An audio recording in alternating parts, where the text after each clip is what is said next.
I'm Edie Wilson of the World Bank Institute. A special issue of Development Outreach magazine focuses on the power of innovation, or how we can do development differently. We're here today to talk to Dr. B.P. Agrawal, a very visionary social entrepreneur. What would you say to a person who's like you were years ago, but was still in a village or a city in a developing country and sees something that they want to change and wants to start a project? In terms of our own experiences, that the people in villages are quite innovative. They just need a boost. They just need a springboard from where to launch their ideas.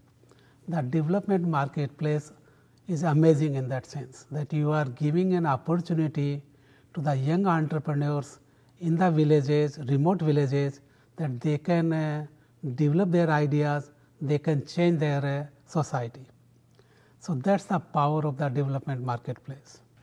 When you look at social entrepreneurs, what's the difference between scaling up and replication, which are two terms that get used very loosely sometimes?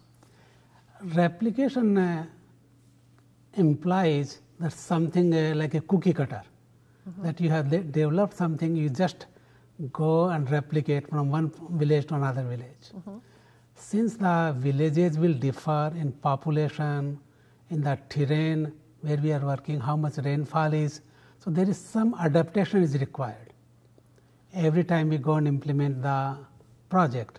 So scaling up also involves that the systems we want to do, that they need to be flexible.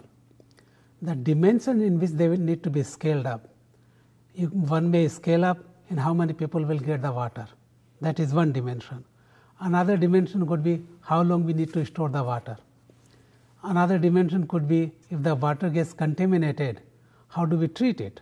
So there are multiple dimensions of scaling up a project, where replication implies it's a cookie cutter, you go and replicate like manufacturing process.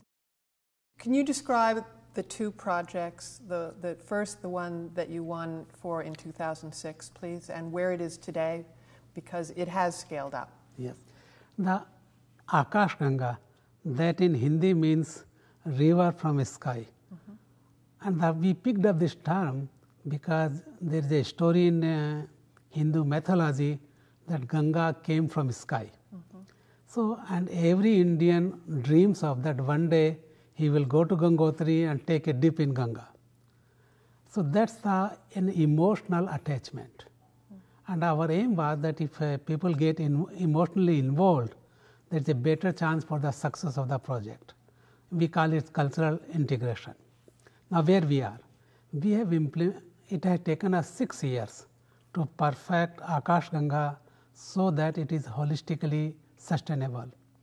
We are on the verge of replicating or scaling it up to about 100 villages, so we can provide drinking water to about 250,000 people. And how do you provide the drinking water? The way it also offers several challenges.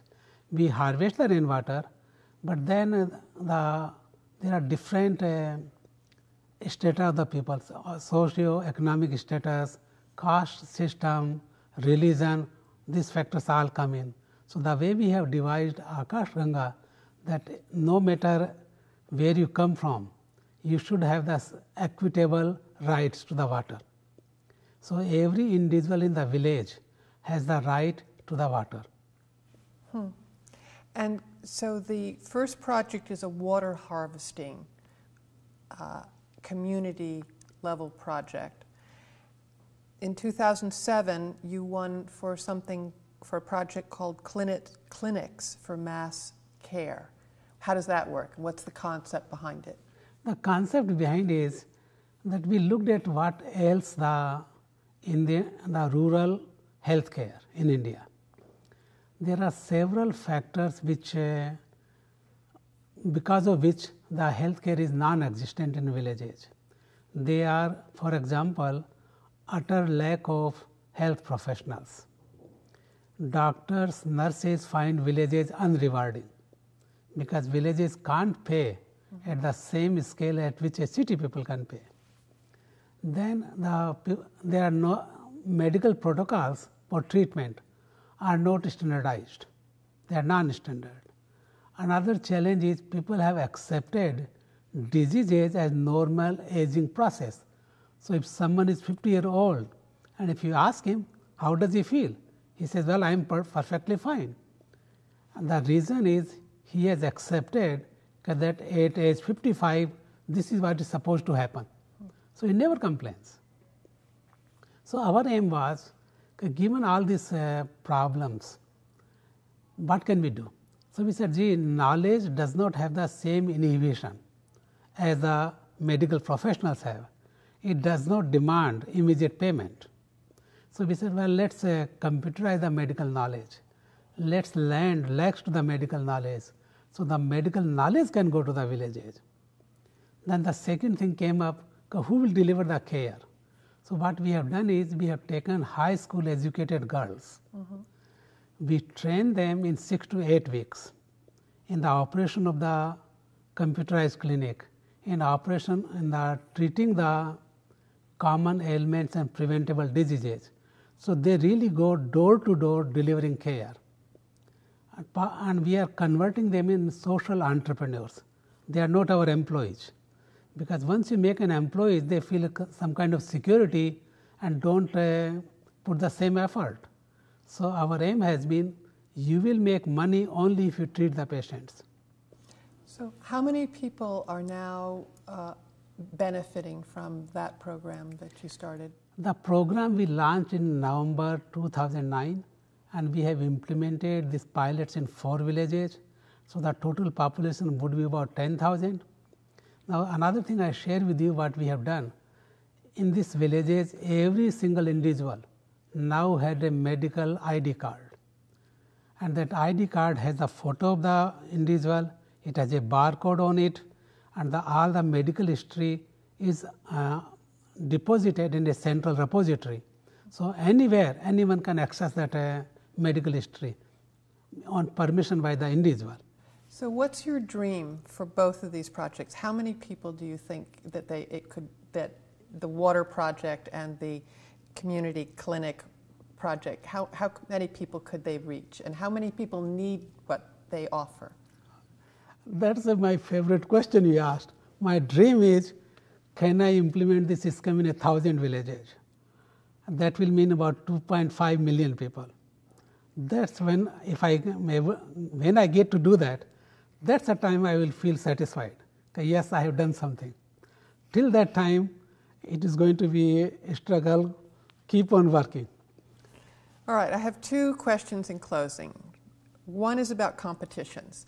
You've actually now won several competitions. You might even just tell us those. So, how has entering and competing in competitions helped what you're doing? And what do you think of this new scene where there are actually many competitions going on that entrepreneurs can at least try and get into? Wonderful question.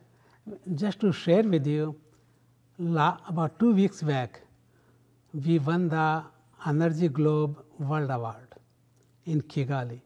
This award is sponsored by United Nations Environment Program and the Energy Globe Foundation of Austria. What you could see was they telecast the whole program. All over the country? In 70 countries. Oh, wow. And within 5 minutes of the telecast, I got emails from India. They just got this message on their screens that India has won the Energy Globe World Award. So, that's the power. Now, let us say this award from Lemelson-MIT Award, we just won a few days back.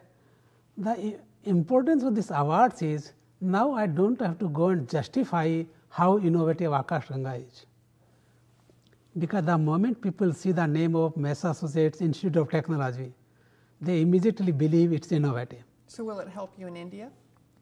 A lot. You wouldn't believe how highly rated Massachusetts Institute of Technology is. Every engineer in India dreams of going to MIT. So once they get this message that Department of Science and Technology, I won't have to answer their questions.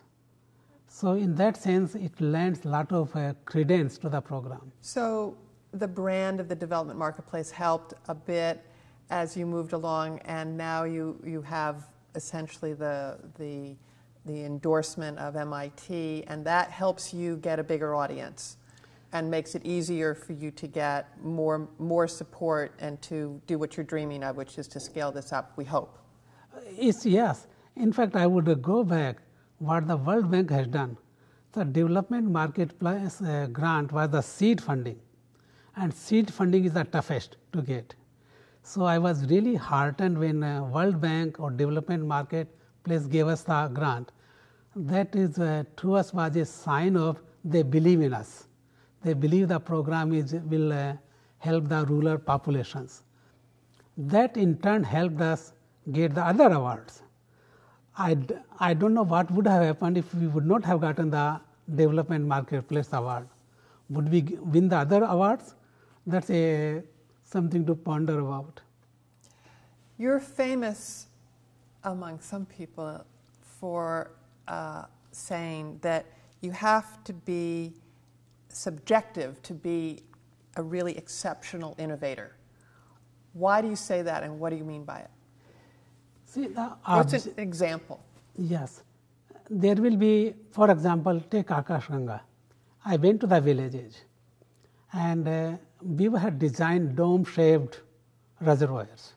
And there was an individual, elderly individual, who was sitting 20 yards away from me, and he kept on saying, it will never work, it will never work, it will never work, in the local language. My engineers simply did not pay any attention to him. So I walked up to him, and I said, Baba. Baba means respect. I said, Baba, why do you say it won't work? He said something which my engineers would never ever have guessed. And instantaneously I decided he's right, let's change the whole design of all the reservoirs, and we did. What did he say? He said, if you build a dome-shaped reservoir, where would I sleep? Because people in villages use the quadrangle as sleeping quarters in night. Mm-hmm.